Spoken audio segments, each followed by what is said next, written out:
আসসালামু আলাইকুম। জাহান এগ্রো ফার্মের পক্ষ থেকে সকলকে শুভেচ্ছা।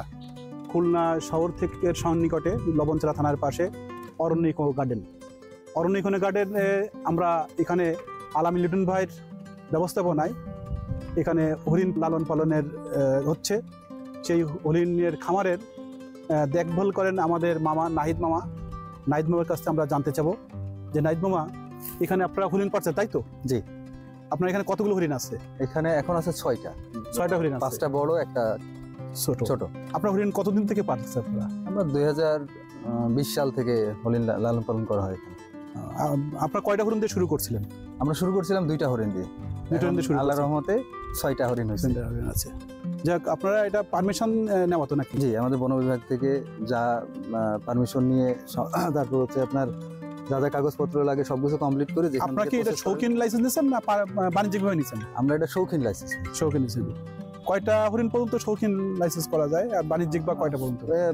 শৌখিনে 10টা পর্যন্ত, এর উপরে গেলে বাণিজ্যিক ভাবে তখন এই করতে। আমরা প্রথমে শৌখিন ভাবে নিয়েছি, এরপরে যদি ভালো ফলাফল পাওয়া যায় তখন। আপনি তো হরিণের দেখাশোনা করেন, হরিণকে আপনারা মূলত কি কি খাবার দিচ্ছেন? হরিণে আমরা খাবার দিই, ঘাস খাই, তারপরে হচ্ছে আপনার ভুসি আছে, গমের ভুসি, তারপর সিজনাল যে সবজিগুলো পাওয়া যায় সবজিগুলো বেশি দিন। সিজনাল সবজি। যাক, আপনাদের বাচ্চারা আপনি কোলে নিয়েছেন দেখলাম। এই বাচ্চাটার বয়স কত আজকে? বয়স 2 সপ্তাহ হয় না এখন।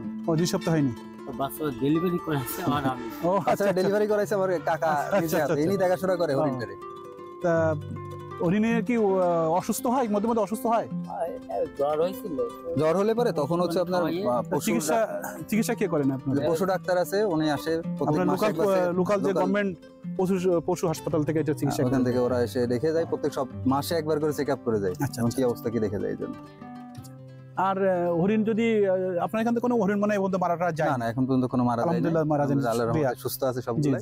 আর আমরা সার্বক্ষণিক হরিণের দেখাশোনার জন্য আমার কাকা আছে, এখানে রাখা হয়েছে মূলত হরিণগুলো দেখা। আপনারা কি জানেন যে হরিণ মারা গেলে কি করতে হয়? বা হরিণ মারা গেলে পরে অবশ্যই আমাদের যে পশু ডাক্তার আছে, পশু হাসপাতালের নির্দিষ্ট সরকারি যে পশু হাসপাতাল আছে, জি, মারা গেলে ওনারে ইনফরমেশন দিতে হবে। উনি আসবে, উনি পোস্টমর্টম করবে, উনি রিপোর্ট করবে, তারপরে বাকি এই রিপোর্ট আবার বন বিভাগে জমা দিতে হবে। আচ্ছা, হরিণকে খাওয়ার কোনো পারমিশন তো নাই নাকি? না, হরিণ খাওয়ার কোনো পোষার জন্য। জি। আপনার নাম কি? আমার নাম মোহাম্মদ রফিকুল ইসলাম। আপনি হরিণ দেখাশোনা করেন? হ্যাঁ। হরিণের আপনার কাছে আসে হরিণ? হ্যাঁ, কাছে আসে। আপনি একটু আগে বলছিলেন যে বাচ্চা ডেলিভারি আপনি করাইছেন। হ্যাঁ। আপনি কি এর আগে কোনো হরিণ পালনের লালন পালনের অভিজ্ঞতা ছিল না? এখানে এসে লালন? না, আমি গরুর খামারে ছিলাম অন্য জায়গায়, এখানে এসে। আর আমার বাড়ি জঙ্গল এলাকা। কোথায়? জঙ্গলের কোথায় বাসা? আমাদের বাড়ি দাকুবতানা সুতারখালী গ্রাম।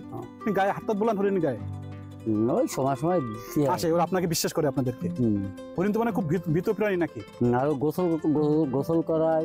আপনি গোসল করান? তাই নাকি? ও ফাইন। গোসল করাই। কখন গোসল করেন আপনি? এই বেলা 2টোর পরে গোসল করে। আজকে কি গোসল করাবেন আপনি? কালকে করাবো। আজকে করাবেন না? কালকে করাবেন। হ্যাঁ। প্রতিদিন না একদিন পর একদিন পর একদিন। যাক, আমার দুর্ভাগ্য আপনাদের আমরা গোসল করানো দেখাতে পাচ্ছি না।